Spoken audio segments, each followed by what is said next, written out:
ઘનશ્યામભાઈ મેયાણીએ અમને કીધું કે એરિયા ગ્રુપની અંદર બહુ સારું છે, એટલે અમે એમના વિશ્વાસે જોડાઈ ગયા. પણ એરિયાની અંદર આવ્યા પછી એક અનુભવ થયો કે પહેલા આપણે દલાલી તો કરતા હતા, આપણે બ્રોકરેજ કરતા હતા, સારું એવું કામ થતું.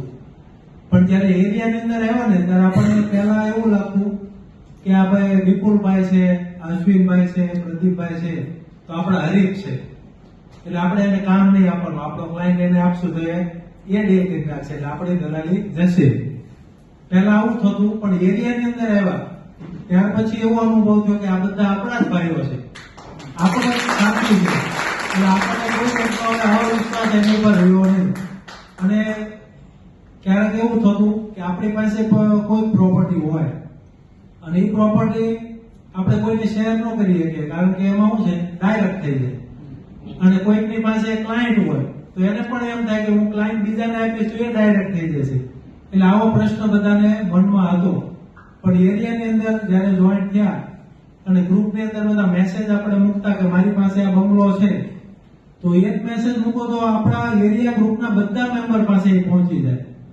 અને એનાથી ફાયદો શું થાય કે એની જે રિક્વાયરમેન્ટ હોય કે આવો બંગલો કોઈને લેવો છે તો તરત જ આપણો કોન્ટેક્ટ કરે ને એ ડીલ આપણી ફાઇનલ થાય. આ એરિયાનો તાકાત છે.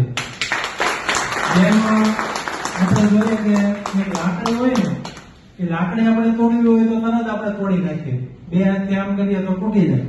પણ એ બધી લાકડીઓ જો જોઈન્ટ થઈ જાય અને એનો ભારો થાય અને પછી આપણે એને તોડવાનો પ્રયત્ન કરીએ તો તૂટે નહીં.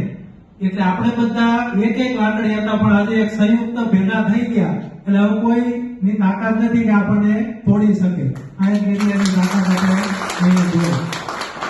જ્યારે દલાલ છે એ સવારમાં જાગે અને ક્લાયન્ટને ફ્લેટ બતાવે, મકાન બતાવે, ઇન્ડસ્ટ્રીયલ પ્રોપર્ટી બતાવે, તો એની અંદર ચોમાસું હોય તો પલ્લીને જાય, ઉનાળો હોય તો તડકો સહન કરીને જાય, શિયાળો હોય તો ઠંડી સહન કરે.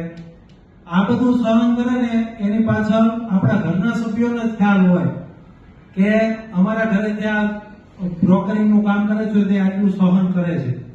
પણ જયારે ક્લાયન્ટ હોય ને એ જયારે નાની એવી 5-10 મિનિટ કે અડધો કલાકની અંદર ડીલ થઈ જાય તો એ લોકોને ક્લાયન્ટને એવું લાગે કે આ મહેનત, આ બ્રોકર છે તો એને શું મહેનત કરી આમાં, એમનામ આપણે એને કમિશન આપી દેવાનું, દલાલી આપી દેવાની. પણ એની પાછળ આપણો ઘણો બધો ભોગ હોય એ આપણને જોવા મળે.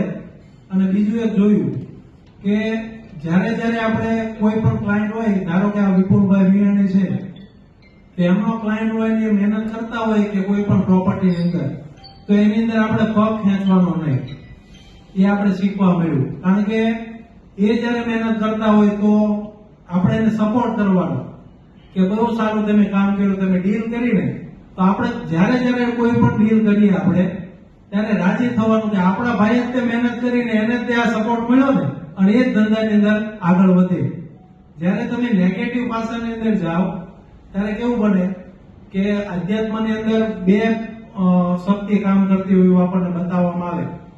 એક પોઝિટિવ એનર્જી હોય, નેગેટિવ એનર્જી હોય.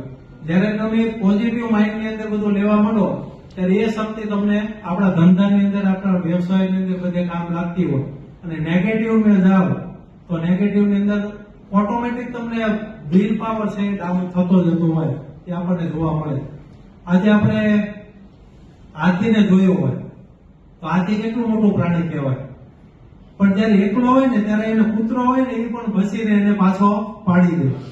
પણ જયારે બધા હાથી ભેગા થાય અને સામે એકલો સિંહ હોય ને, તાકાતવર સિંહ, તો પણ એનો હાથીનો ઝુંડ હોય, એનો સપોર્ટ હોય ને તો સિંહને પણ પાછો પાડી દે. તો આપણે બધા અત્યારે એક હાથી હતા પણ આજે ઝુંડની અંદર ભેગા થયા એટલે આપણે બધા સિંહ જેવા થઈ ગયા. આ એરિયાની તાકાત છે. હવે કોઈ આપણને પાછો પાડી શકે નહીં. બીજું એમ કહેવાનું કે કોઈ પણ બિલ્ડર હોય